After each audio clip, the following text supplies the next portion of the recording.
comprensión, esa es la palabra, comprensión, sinónimo, entendimiento de lo que está sucediendo tanto nacional como internacionalmente en estos momentos. ¿Qué dice usted de todo esto, don Danilo Toro, y el futuro de la coalición Vamos en medio de esta discusión, de estas peleas, de estos enfrentamientos, donde ya se evidencia con claridad que están divididos? Bienvenido. Micrófono, Danilo. A ver, vamos a ver si encendemos. Ahí. Listo. Ahora sí, adelante. Listo. Ahora sí. Buen día, Álvaro. Buen día, Libeika. Buen día, José Isabel. Buenos días. Bueno, Buen día. quiero partir de lo que yo percibía, lo que yo planteaba como posible y lo que ha sucedido. Bien, yo no me alarmo ni hago de esto un tema de gravedad significativo. ¿Por qué? Porque el tema que se estaba abordando en Panamá, el asunto que se estaba tratando, el de la seguridad social, es un tema de graves consecuencias, y que en no pocos países se ha hecho en el contexto de una enorme tensión. Países de todo tipo, Estados Unidos, Nicaragua, Francia, varios países de Sudamérica, al punto de que ha habido desórdenes increíbles y hasta muertos por la propuesta de cambiar el sistema de seguridad social, el sistema de atención médico hospitalaria, hacerlo universal. Este tipo de propuestas políticas ha convertido calles de muchas ciudades en diversos países en campos de batalla. Y ese no ha sido el caso en Panamá, a excepción de un evento puntual que hubo, que a mi criterio no tenía por qué ocurrir. La verdad, no tenía por qué ocurrir. Así es que, si la discusión en términos generales, por tensa que fuera, se mantuvo en el recinto parlamentario, creo que eso es una buena señal. Ahora, vamos a ver la calidad de la discusión. Ya eso es otra cosa. Coincido contigo, Álvaro, en el sentido de que hubo mucha falta de comprensión, pero de todos los grupos. Falta de comprensión de los tomadores de decisión en el órgano ejecutivo, en el órgano legislativo. Falta de comprensión de actores políticos y de actores sociales. Y el resultado es eso. Tenemos una ley que yo no la conozco, por lo poco que se ha publicado, veo que es una masa amorfa de disposiciones mezcladas. Es un guacho. Exacto. Ese es el equivalente en comida. Un verdadero guacho. No veo un instrumento hasta el momento, y hago la salvedad.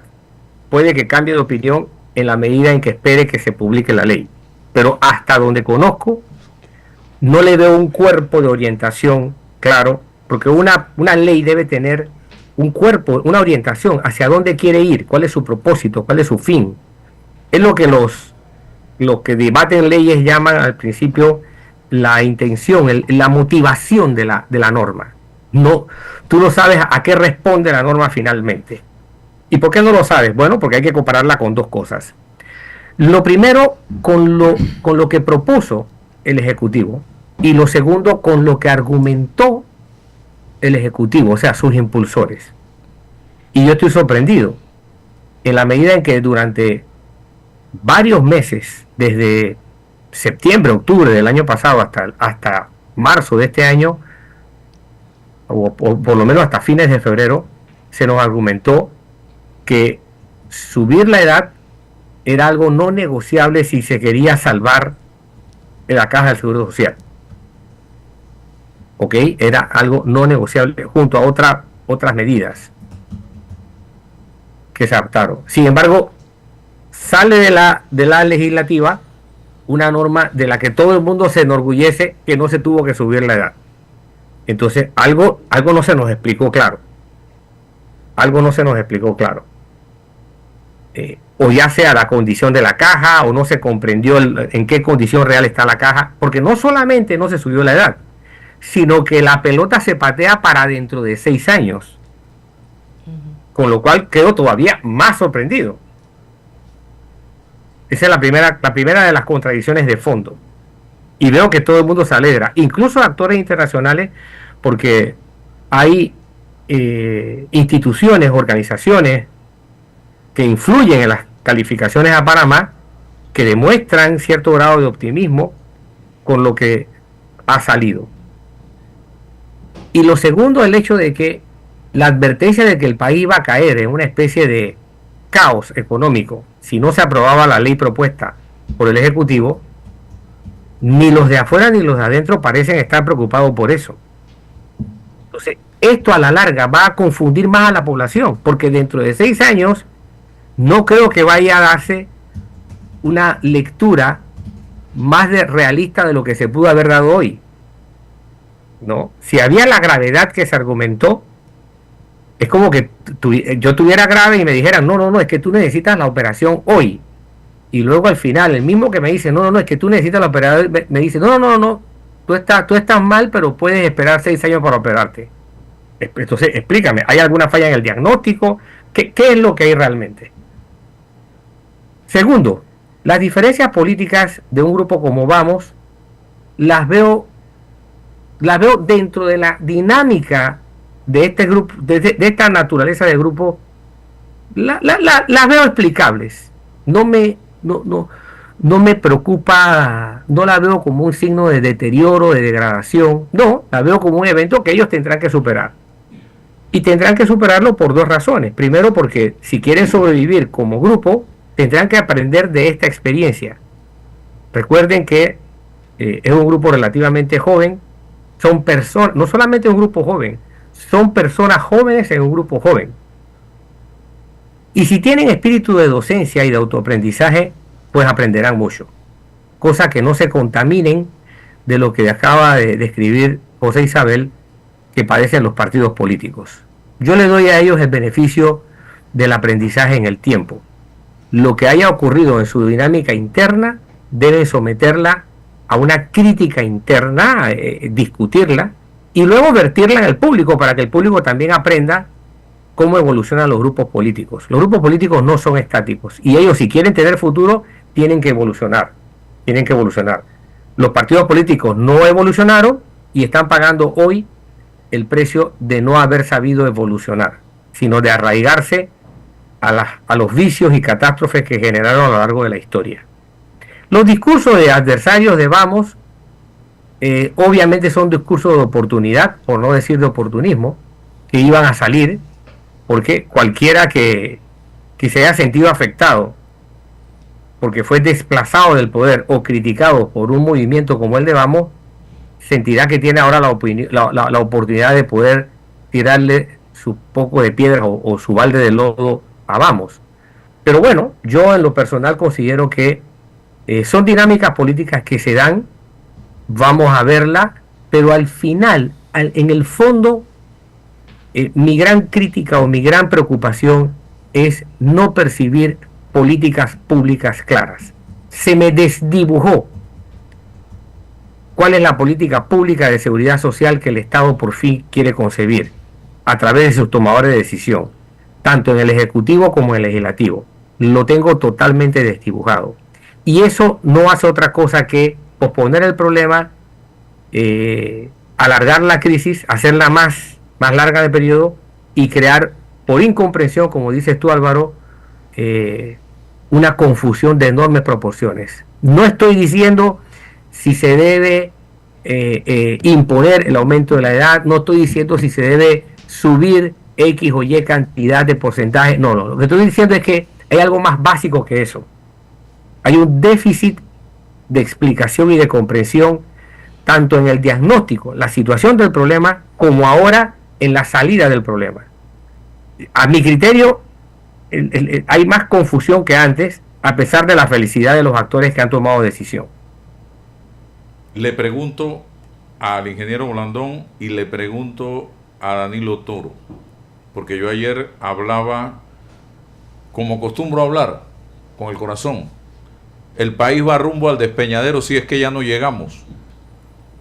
No hay liderazgo, todos estamos divididos, no hay una hoja de ruta, la economía está paralizada, el desempleo sigue en crecimiento, la justicia solo funciona en contra de los hijos de la cocinera, está probado, ya lo vimos, la corrupción, ya lo volvimos a ver, la corrupción galopando, la inseguridad creciendo, nadie cree en nadie.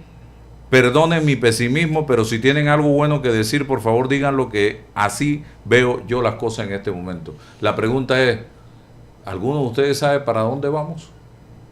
Y no tiene nada que ver con la coalición Vamos, ingeniero Blandón. ¿Sabemos para dónde vamos? Bueno, dicen que el que no sabe para dónde va, ya llegó. Entonces, el problema de nosotros es que, como señala Danilo, nosotros estamos perdiendo el norte que no nos han marcado. O sea, uno siempre tiene que, el que dirige el país, tiene que marcar el norte, vamos hacia allá. Cuando tú desglosas la reforma esta, seguro que nos ha tomado, qué sé yo, 8 meses, te das cuenta que en el fondo, con que nació esto, no es como termina. Entonces uno se pregunta, la premisa A no se cumple en el resultado B. ¿De cuál es la premisa? Pero en el medio de eso ha surgido una nueva situación, Danilo, que es el ataque de las nuevas fuerzas políticas en los Estados Unidos hacia la República y la integridad de la República de Panamá. Entonces esto nos plantea un juego nuevo. Hay que salir del problema de la Caja del Seguro Social, pero hay que salir enfocado, sabiendo que esta reforma no resuelve el problema de la Caja del Seguro Social, ni lo resuelve en el IBM, ni lo resuelve en el problema del sector salud, en ninguna de las partes. Entonces, la pregunta, Danilo, es, si la gente no entiende hacia dónde quieren conducir el país los dirigentes, ¿cómo esperamos respaldo a esa gestión? Bien, el día 22 de diciembre, cuando el presidente Trump habló por primera vez de que quería recuperar el canal de Panamá, yo hice mi exposición de analítica y dije, como premisa para el gobierno está obligado a convocar a una condición de unidad nacional. Eso todavía está pendiente. No es cualquier problema el que estamos enfrentando con la administración Trump. Habrá estrategas y habrá que empiecen, no, hombre, deja que esto pase, deja que el tiempo termine de hacer que el presidente Trump se olvide un poco de Panamá y se enrede en otras cosas, pero eso no hace sino convertir a Panamá en un actor que su único papel es el de reaccionar, el de tener que ir por detrás de lo que le plantea Estados Unidos. Y al final la compraventa de los puertos lo confirmó. Panamá ha estado reaccionando a un hecho que no se imaginó que iba a ocurrir desde mediados de la década del 70. Ahora estaba obligado en un periodo corto, desde diciembre a enero, en un primer mes, reaccionar oportunamente.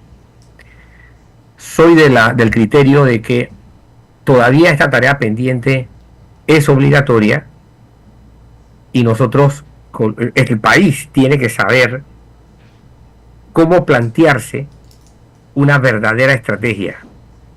Y si la ha concebido, cómo dar la sensación de que esa estrategia existe. Porque el problema a veces no es que la estrategia no ha sido diseñada. El problema es que no hay señales de que exista una estrategia, pese a que pueda que exista o a que esté diseñada. Eso es lo primero que quiero señalar, Blandón. Si el gobierno no entiende que el fraccionamiento político, que los tres problemas que vienen, le generan una tasa, le generan un coeficiente de desgaste enorme, enorme, y que no va a poder sobrevivir mínimamente al émbolo, a la presión que representa el problema Trump sobre los 3 problemas principales que vienen. Yo digo que son 4, el gobierno reconoce solo 3, y me refiero a caja de seguro social, que subrayo lo que tú dijiste, no está resuelto el problema, por lo menos con la información que yo manejo. Ahora resulta que el gobierno está feliz con el resultado que se tiene, y que algunos actores importantes desde el punto de vista financiero están felices con el resultado que se tiene, a pesar de todo lo que se dijo. Pero no se resuelve el problema de la seguridad social, 1. 2, con la necesidad de reactivar la mina. Y fíjese que estoy diciendo no con el abordaje de discutir, no. Y aquí podemos tener una discusión que ojalá se aleje de prejuicios y de epítetos y de acusaciones de quién es más patriota que quién. ¿Ok? La discusión va a ser si la mina se reactiva o no se reactiva.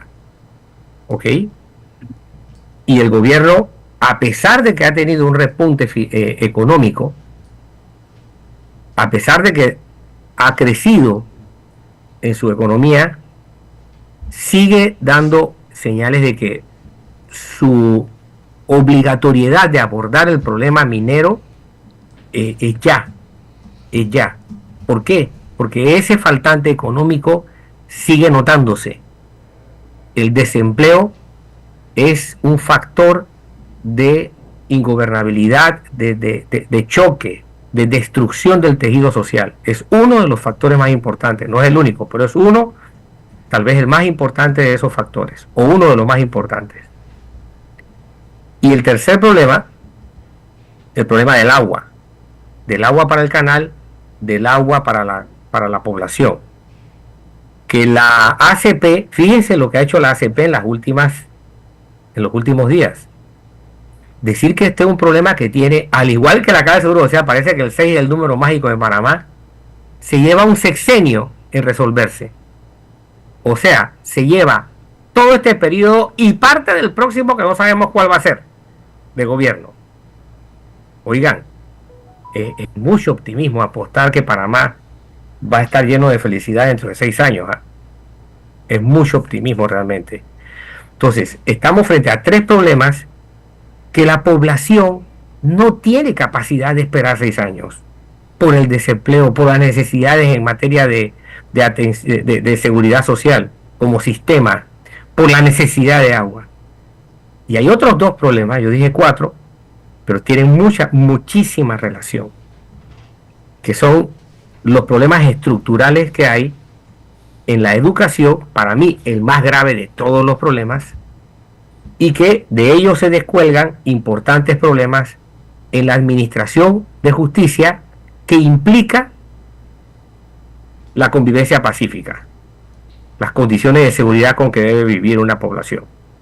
Entonces, si este esquema fundamental de problemas va a tener que esperarse 6 años para poder ser atendido, wow, no quiero pensar cuál va a ser el futuro de Panamá en el resto de este quinquenio. O sea, partimos de un optimismo realmente grande, lo cual no es malo, pero me parece algo ilusorio, y creo que hay que trabajar con premisas más realistas, y ¿por qué no decirlo? Parte del realismo implica en pensar en el peor escenario y prepararse realmente para escenarios difíciles, cosa que si no ocurre ese escenario, por lo menos ya tú tienes una visión de lo que puedes hacer. Pero trabajar sobre la base de escenarios ideales, idealizados, óptimos, trae consecuencias muy desventajosas a corto plazo. Entonces tenemos un gobierno tipo bombero que va a estar los 5 años, manguera en mano, apagando pequeños incendios hasta que llegue el 2029. Es lo que está demostrando tanto la Asamblea como el Ejecutivo. Si el presidente refrenda esta ley así como quedó, con este primer gran reto que se le ha presentado por delante.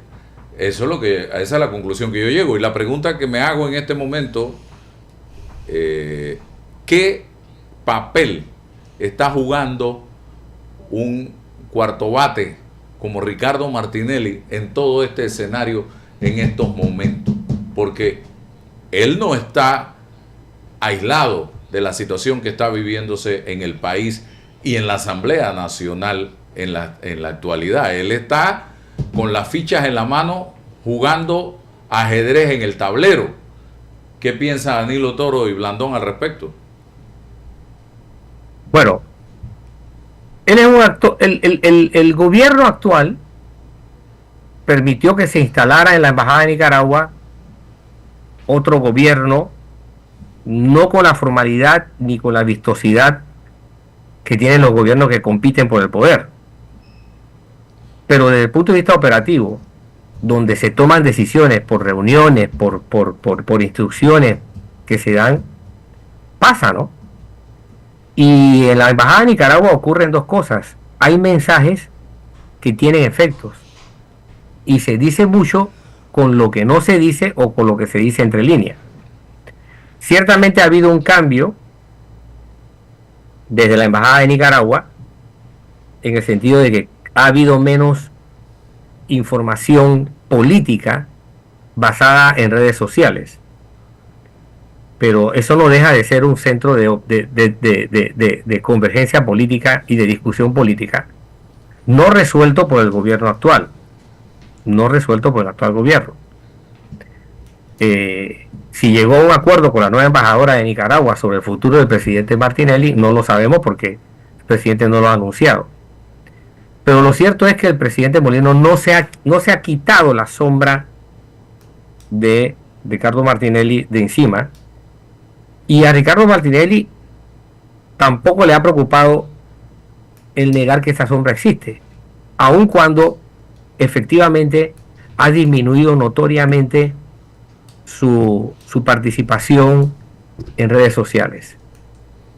Y Martinelli no va a dejar de ser un factor político. Primero porque lo es de facto. No importa dónde esté. El ayatollah Khomeini vivió muchísimo tiempo exiliado en Europa antes de llegar a Irán. Y fue un factor que definió desde la década de los 70 hasta el día de hoy a Irán. Llegó a Irán después de haber influido durante su exilio. Te puedo dar desde ese ejemplo hasta ejemplos realmente admirables, como el de Mandela. 3 décadas fuera de la sociedad y nunca dejó de ser un factor político real. Al final el gobierno de Sudáfrica tuvo que acercarse a conversar con él para poder diseñar una salida al sistema. O sea, hay todo tipo de actores constructivos y actores destructivos, que se constituyen en factores de decisión política. Y en la medida en que los otros actores lo reconocen, o por lo menos no lo descartan, él va a seguir existiendo. Porque los mecanismos formales de control nunca se han aplicado, y porque el Estado, expresado por quienes administran el Estado, el gobierno, las autoridades judiciales, etcétera, no han asumido los roles que teóricamente le competían asumir. Así es que Martinelli será una realidad política allí donde está, como está, o donde vaya a estar. De eso no creo que se vaya a librar este gobierno ya para el resto de su periodo. Ingeniero Blandón. Mira, sin duda alguna, Ricardo Martinelli es una fuente de poder. Pero la responsabilidad de este país descansa en las manos de José Raúl Mulino. En la medida en que él sea el presidente de la República de Panamá y asuma el rol de la conducción del país, entonces todos estos roles secundarios comienzan a tener menos importancia. El problema del presidente Mulino es asumir la conducción del país pensando en la necesidad de unir fuerzas pensando en que yo no soy siempre el que tengo la razón. Por ejemplo, yo hubiera esperado que el día de hoy el ministro de Economía estuviera dando una explicación sobre lo que pasó con la Caja de Seguro Social y cuáles son los pasos siguientes. Estamos perdiendo el tiempo en cuál es el futuro. La gente tiene que entender, hay un nivel de angustia, Álvaro. Esa angustia que usted está expresando con justeza en todas sus preocupaciones, esa misma angustia la tiene el trabajador, el dirigente obrero, la mujer, el empresario, el inversionista. No veo cómo las agencias reguladoras de riesgo pueden mirar a Panamá, sino con lo que hay ahora mismo en el mundo. Un alto nivel de confusión está generando un alto nivel de riesgo. Y cuando el riesgo es alto, ocurren dos cosas. Uno, se detiene el crecimiento y tenemos un alto nivel de posibilidad de recesión en los Estados Unidos. Aumenta la inflación con la guerra arancelaria. El arancel es un impuesto que afecta fundamentalmente al consumidor. Entonces el presidente en este momento tiene que entender, el presidente Mulino, que él debe asumir la conducción del país, no en forma autoritaria, sino en forma unitaria, porque el riesgo de país, por la importancia geopolítica de Panamá, no se puede manejar escondida. No se puede manejar detrás de esto, ni decir que no necesito compañeros. Yo necesito compañeros en este viaje de todo el mundo. Europa está buscando compañeros, China está buscando compañeros, Canadá. Necesitas compañeros. Nosotros necesitamos llevarle sensatez a Estados Unidos, pero también nosotros debemos ser sensatos con los Estados Unidos. Nosotros no podemos tener dobles políticas aplicándolas en Panamá. Nosotros tenemos que entender lo que está ocurriendo y el presidente Mulino tiene que tener una mente abierta y tiene que pensar seriamente en si el equipo de gabinete que él tiene es el que realmente necesita para la coyuntura que se está abriendo en este momento en una forma vertiginosa. Mire lo que está pasando en Canadá nada más. En Canadá va a haber un nuevo primer ministro en estos días. Ese nuevo primer ministro debe tomar una decisión si habrá elecciones o no. La oposición está presionando para eso. Y Canadá se encuentra en mejor situación que nosotros. Nosotros nos encontramos en una situación bien grave.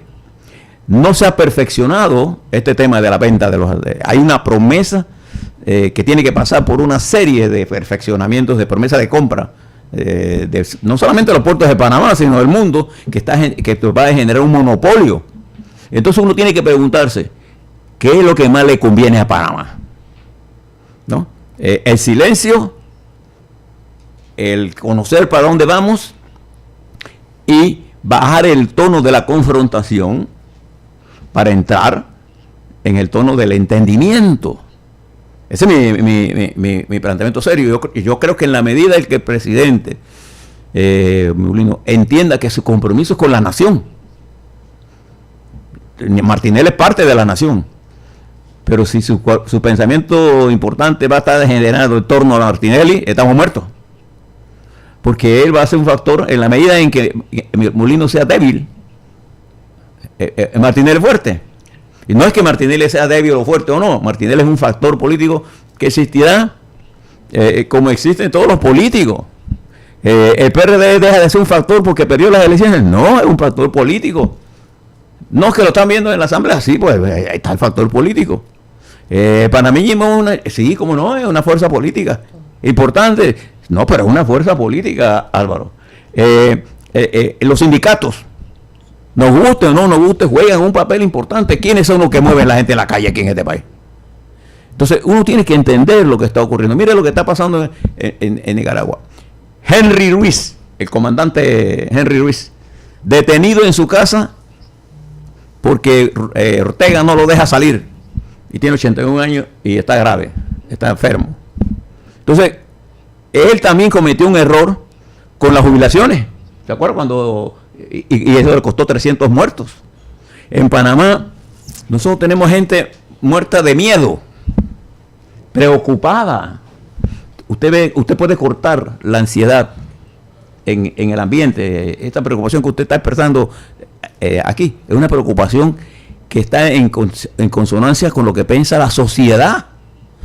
No sé si el Consejo de Gabinete mira esto o hace este análisis social de lo que está ocurriendo a las fuerzas políticas del país. Pero esto es un análisis obligatorio. Y ha construido, Danilo, y ya para cerrar, ingeniero, José Raúl Mulino ha sabido construir su propio caudal político luego de ganar las elecciones, porque aquí no vamos a tapar el sol con la mano. El caudal político que llevó a Mulino a ganar las elecciones fue el de Ricardo Martinelli. Así de sencillo, eso no lo podemos negar. Querramos o no a Ricardo Martinelli, esto no se trata de que lo quieran o no. Fue el que jugó, o la ficha que jugó, el papel importante para que Mulino fuera presidente. Puso su partido, puso su caudal, puso su popularidad, puso su carisma, puso todo. Hasta puso dinero. Y no olvidemos que fue con un 34%, nada fue más. Con un 34%. Pero hoy pareciera que ese caudal de Martinelli ya lo ha perdido José Raúl Mulino, porque la propia gente del partido Realizando Metas no está en sintonía con el señor José Raúl Mulino. Por diversas razones. Entonces, ¿qué ha pasado en el camino? ¿Mulino ha construido un caudal o ya se quedó sin piso político? Bien, yo he dicho ya anteriormente que Mulino llega a la presidencia con un bajísimo caudal. Varios presidentes en el país han llegado con alrededor de la misma proporción que llegó Mulino, y algunos pudieron construirse plataformas más cómodas de gobierno. Después, con el tiempo, pasaron otras cosas. Otros salieron peor de lo que llegaron, pero llegar con alrededor de un tercio de los votos emitidos, y no del, fíjate, subrayo, y no del padrón electoral. Si tú te fijas, el padrón electoral es mucho menos de un tercio. Entonces, es llegar con muy poco piso político, con muy poco fundamento político, con muy poco capital político. Yo no soy de los que piensan que Mulino se lo debe a Martinelli. Yo lo pongo al revés. Martinelli estaba obligado a prestárselo a Mulino. Yo lo veo así, en términos históricos. Sin embargo, creo que el gobierno de Mulino no ha hecho el esfuerzo pertinente para mantener ese capital, y más todavía para incrementarlo. Y cuando digo que no ha hecho lo pertinente, es por los resultados. El no haber obtenido un solo voto en la Comisión de Salud, cuando se discutió en primer debate, a pesar de que estaba allí el partido RM, y luego el haberse producido lo que se produjo en la Asamblea como reforma a la seguridad social, me demuestra que el gobierno no tiene una contraparte en el legislativo. No la tiene. Ahora, podemos tener todos los discursos de satisfacción, y yo espero que se den esos discursos explicativos para que podamos comprender, bueno, a dónde fue que llegamos con respecto a lo que se había diagnosticado. Yo quiero entender realmente, y estoy a la expectativa de ver cómo se explica el resultado que tenemos con respecto a lo que se había planteado cuando se presentó el proyecto de ley. Pero lo cierto es que el gobierno tiene señales de una soledad significativa, y eso significa que el gobierno debe entender que su coeficiente de fricción, su resistencia ha aumentado, su desgaste ha aumentado, y que por lo tanto debe plantearse en fondo y forma su dinámica. Y es importante que lo haga, porque todavía este es un gobierno en etapa de niñez. Tiene menos de un año de haber llegado al poder. O sea, cuando digo niñez, no lo quiero decir en términos ofensivos, sino en términos de tiempo, ¿no? Este es un gobierno que está comenzando, pues, para utilizarlo en un término más claro. Este es un gobierno que todavía está comenzando, y debe tomar las rectificaciones desde el punto de vista de su estructura, de su conformación de gabinete, y no solamente de gabinete, de otras instituciones también, como de su función, desde el punto de vista de sus políticas públicas. no las veo claras en momentos en que hay un émbolo presionando, hay una presión enorme desde afuera que lo va a llevar a tener desgaste, a tener distracción, a tener que hacer esfuerzos adicionales. O sea, es como correr después de una pulmonía o de una bronquitis, por lo menos.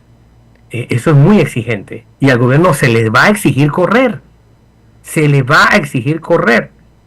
Así es que creo que el gobierno, en su etapa todavía naciente, porque no ha cumplido su primer año, tiene oportunidad de reestructurar tanto su estructura como su función en términos de política pública esta última. Bueno, cerramos, ingeniero, que se nos acabó el tiempo. Nosotros tenemos ahora mismo Panamá. Yo tengo una confianza. Panamá es un país que tiene que jugar en esta coyuntura un papel importante. Y ese papel lo tiene que dirigir el presidente Mulino. Uno, el hecho de que Trump le ha dado a Panamá la categoría que tiene de importancia estratégica geopolítica. Le ha dado más a él que nosotros los panameños entendiéndola. Entonces, dos, nosotros tenemos ahora mismo en América Latina la mejor combinación plataforma de generación eléctrica. Ese es de los problemas eléctricos que hay en el continente. Y el presidente tiene que inaugurar la planta esta de Gatún y todavía no hemos terminado. Nosotros tenemos ahora mismo la posibilidad clara de poder traer inversiones para generar empleo. O sea, que el problema de nosotros es generar empleo. Esa posibilidad requiere de una actitud más optimista de desarrollo y no echarle la culpa a todo el mundo. Ya hay 9 meses, es un tiempo suficiente para que sepamos para dónde vamos. No necesitamos, no para tenerlo hecho, pero sí para dónde vamos en términos políticos, el problema minero, el problema del agua del canal. Él tiene temas importantes que le van a permitir ganar espacio y atraer inversiones. Pero para hacer eso, una cosa tienen que entender, esa es una responsabilidad exclusiva del presidente y de su gabinete y de la construcción de una fuerza mínima de apoyo que le permita hacer los cambios estratégicos que hay que hacer.